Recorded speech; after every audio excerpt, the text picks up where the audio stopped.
In 1869, John Stuart Mill considered the problem of marriage in The Subjection of Women. He wrote, "It is not a sign of one's thinking the boon one offers very attractive when one allows only Hobson's choice, that or none." Later in 1993, Homer Simpson took a tour of the Duff beer factory in the 16th episode of the fourth season of The Simpsons. On this tour, Homer discovers that his favourite beer, Duff, his second favourite beer, Duff Light, and his third favourite beer, Duff Dry, are all pumped from the same siphon. They are, in fact, the same beer. On the 4th of July, many people, me included, will experience a similar illusion of choice at the ballot box. They are faced with a uniparty, a phrase I borrowed from our own Mary Harrington. The soggy centre has formed an indistinguishable blob. In the red corner, slobbering enthusiasm for foreign intervention, gerontosexual obsession with pleasing boomers in Hertfordshire, chronic lack of creativity, a poverty of ideas, outsourcing everything but the physical body of the Prime Minister to unelected rackets of advisors, consultants, and arch corporate statist capitalists, the patina of corruption only thinly veiled by reassuringly thick hair, and in the blue corner, all of that, plus national service. So who could blame the British public for having apathy, especially the young, a category I still cling to like a limpet on the side of a shipwreck? Why, Starmer and Sunak might ask, would a third of young people in the UK rather swap our liberal democracy for military rule or a strongman leader? Because at least a tyrannical despot might have some joie de vivre. My argument for the Greens tonight is not out of a fondness for the party, I'm afraid, nor its manifesto. I find this unholy alliance with Owen Jones quite disturbing, and still, this is why I'm considering voting for them.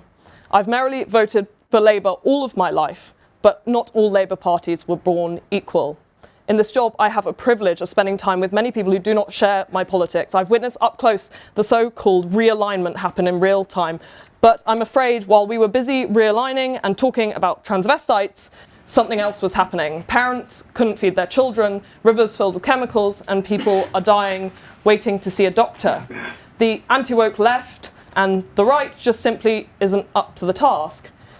Yes, the manifesto pledges do sound like placards in a Ken Loach crowd scene. Ban bee-killing pesticides, shut factory farms, dismantle Trident.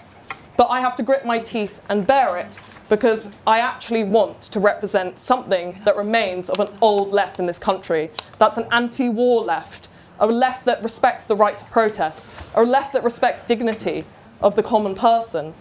I increasingly sense that I am in a minority, perhaps in this room, when I say that anti-war activism in particular is something that I feel so strongly about. But it means a lot to me, and I know there are other people out there for whom it means too. I have a fondness for the Greens that I also have to share. Only in this country could you have a party in which effectively a group of Morris dancers in a village hall are discussing how to give nature a voice in Westminster. It sounds borderline deranged, but at least nature doesn't monitor its wife, making a mail-in ballot like Jeremy Hunt does. At least nature does not take its advice on gender from Tony Blair. At least nature doesn't drink mineral water out of a pint glass while trying to appear normal at the pub. Greenness is a part of ancient Englandness. It's something I aspire to. It's maypoles and mead and coming back 1 minute. Year after year, after constantly losing elections again and again. It's eccentric and hopeful and spends far too much, and it loves badgers. It's probably naive. It is, after all, green. But wouldn't a touch of naivety be a treat after so much cynicism? Not just from the right, but from the left. A vote Green is a message to Keir Starmer, and it's also a message to each other. We are not machines yet. We have still more to do.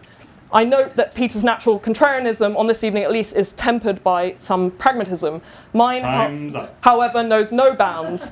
I will not become the subjective woman. I say no to the tepid marriage offered by Labour, no to Duff beerification of British politics. I choose a one-night stand with the Green Party, and that night is the 4th of July. And if you want to join us, they've got very liberal sexual politics, so I'm sure you're all invited.